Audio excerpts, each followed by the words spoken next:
Hi there, and welcome back to Unmask Your Mind. I'm your host, Souza, and today we're building on what we've talked about in week 1, silencing negative self-talk, by diving deeper into one of the biggest roots of that inner critic, self-doubt.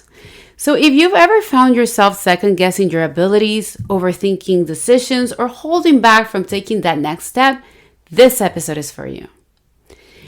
Self-doubt can creep into every area of our lives: work, relationships, personal goals, and quietly sabotage our potentials.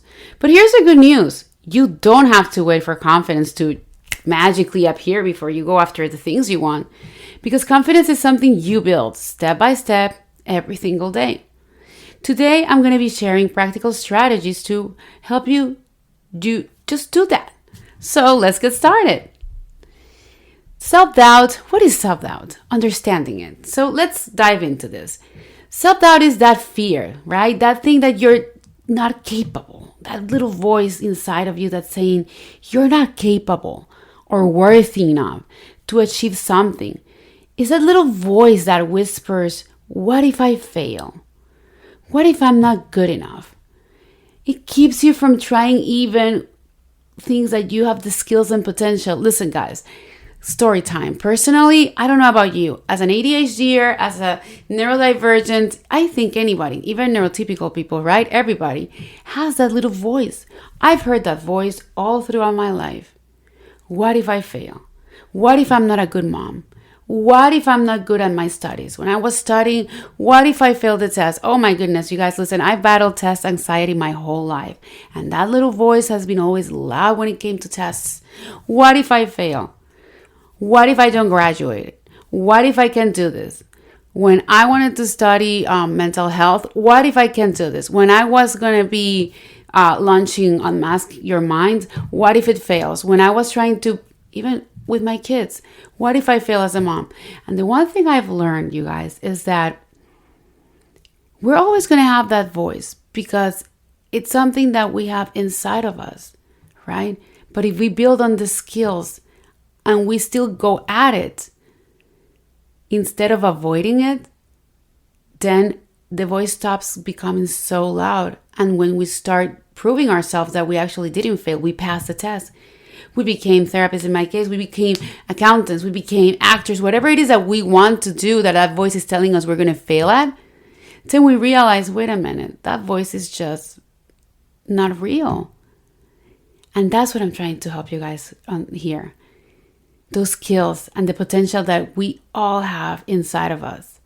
So that little voice, that self-doubt, the impact that it has in our relationships, that fear of rejection or abandonment, it literally can stop you from expressing your needs or setting boundaries. So imagine you're in a relationship and you're scared that if I tell this person, and how many of you right now, if this resonates, please let me know. Feel, comment, DM me. How many of you have ever been in a relationship that a person tells you, hey, I want to go out on a long trip with you. And you're not ready, but you don't want to tell that person because what if they abandon me? Or the person says, hey, let's go eat at a sushi restaurant or at an Italian restaurant. But you just don't say anything because you don't want them to think bad of you and reject you. And that stops you from expressing your needs or your boundaries. You deserve to have your boundaries heard, right? And at work, that self-doubt can lead to procrastination, that imposter syndrome, that hesitation to pursue promotions or new opportunities. Imagine you having that little, no, what if I'm not good enough? So then there's a big promotion at work. You have the qualifications, but what if I fail? What if I'm not good enough? So all of a sudden, someone else next to you who has overcome this applies and gets the job or the promotion, and you're still on the same post at the same place, not growing, while everybody else is just going at it. And what about in your personal goals? You might avoid setting goals altogether, just because that voice just keeps getting louder and louder. You're just afraid of not achieving them. Like diets, exercise, well-being, emotional, any type of personal goals. So That confidence is about practice, not a destination. And that's the most important thing that you need to remember. So confidence isn't about being fearless or never doubting yourself. That is the biggest mistake ever. We are all going to be flawed. We're all going to have feelings. So this idea that we are humans and we are supposed to never have fear, always be brave, never be scared, never falter. Those are things that are not real. Those are robots, and we are human beings with layers and complexities, right? And that's what makes us amazing at the same time. So confidence, like us, is just about layers. So it isn't about being fearless or never doubting yourself. It's about taking action despite those doubts.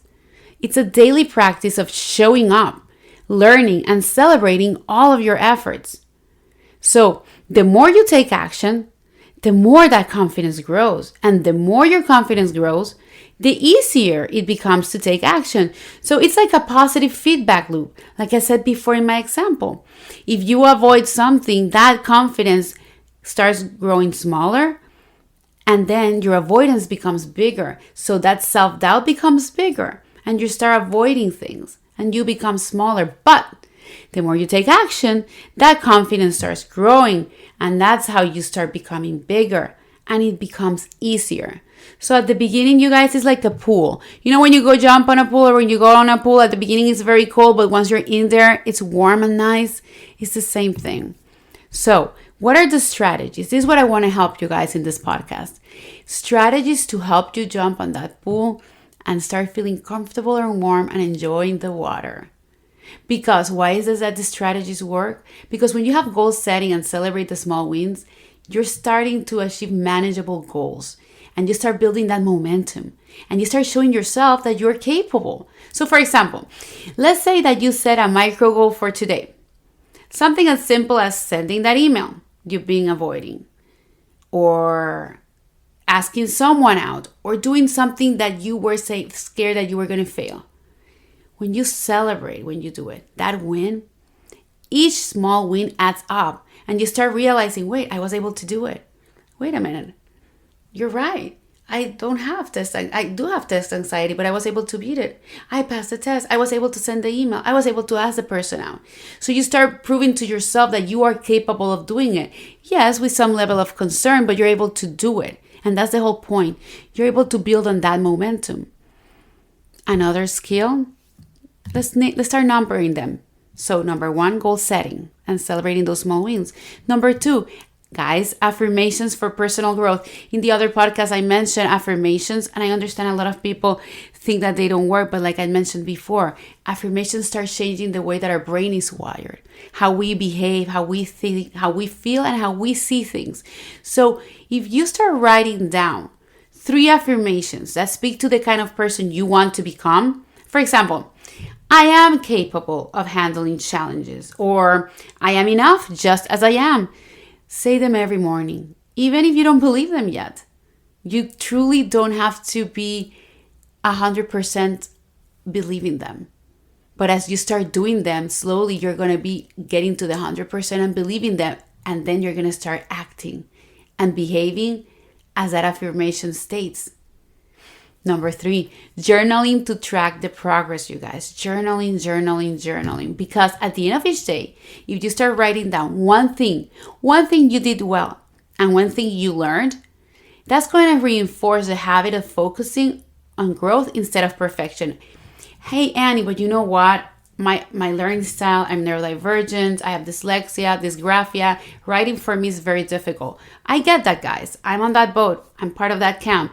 So use a voice memo. Journal through voice memo. You can talk to your phone, iPad. You can use that. But important is that at the end of each day, write something down, audio something down, document something that you've learned. Because this is going to reinforce that habit of focusing on growth instead of perfection. Now, number 4, and this is a good skill set, when you manage the expectations and the overthinking. Because how can you stop the overthinking? When you find yourself spiraling into overthinking, ask, what's the worst case scenario? So often you're going to realize that even the worst case scenario is manageable. So, like I said at the beginning in my example, thinking that I was gonna fail, thinking that I wasn't gonna be good enough, thinking that I wasn't gonna pass the test. All of those things. But then when you realize, wait a minute, I was able to do it. Then you realize, the worst case scenario is not that worst case. So that's how you start managing those worst case scenarios. They become more manageable. And then you start focusing on what's within your control. Managing those expectations, you start to learn to set realistic expectations for yourself. Not every task or goal has to be a grand achievement. Allow yourself to be human and imperfect. When you start fighting those self-doubts in work, in the relationship, and your personal ambitions, you start being able to fight the self-doubt. So in relationships, for instance, that self-doubt might make you feel afraid to ask for what you need, right? Because you think you don't deserve it. So challenge this by practicing vulnerability. Start small, like asking a friend for help when you need it.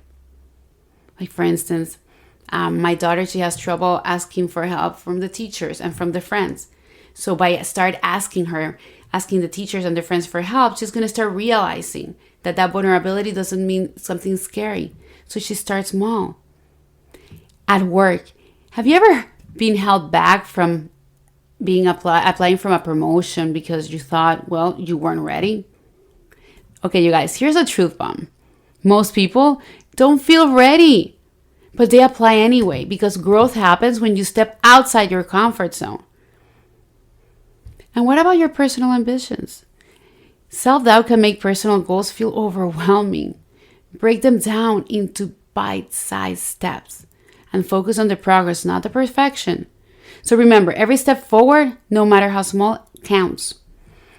One listener shared how she overcame self-doubt by setting a small goal to attend a networking event. She was terrified. No one is saying this is easy, but she won. And not only did she survive, she also made meaningful connections.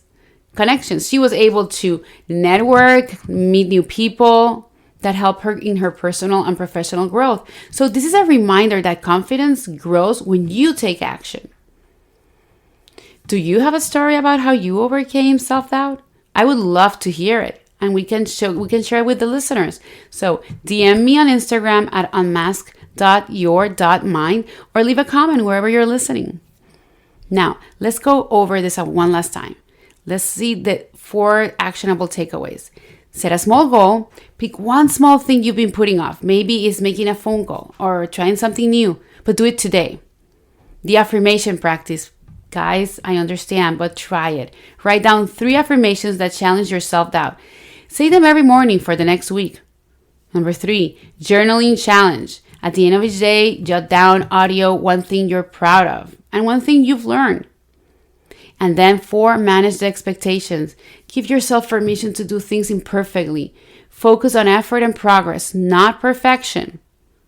Self-doubt, guys, is normal, but it doesn't have to hold you back. So every time you take a step forward, no matter how small, you're building confidence. And remember, confidence isn't about feeling ready. It's about taking action even when you're scared. So this week, take one small action towards something you've been doubting yourself about. It can be as simple as saying yes to any opportunity or setting a boundary in a relationship. You got this, guys. Now, next time, we're going to be talking about how to set healthy boundaries without guilt so you can say no and still feel good about it. You won't want to miss it. Thanks for spending time with me on Unmask Your Mind. And if you found today's episode helpful, please subscribe, rate, and share it with someone who could use a little confidence boost. Remember, you are all capable, you are all enough, and you've got this. Until next time, take care.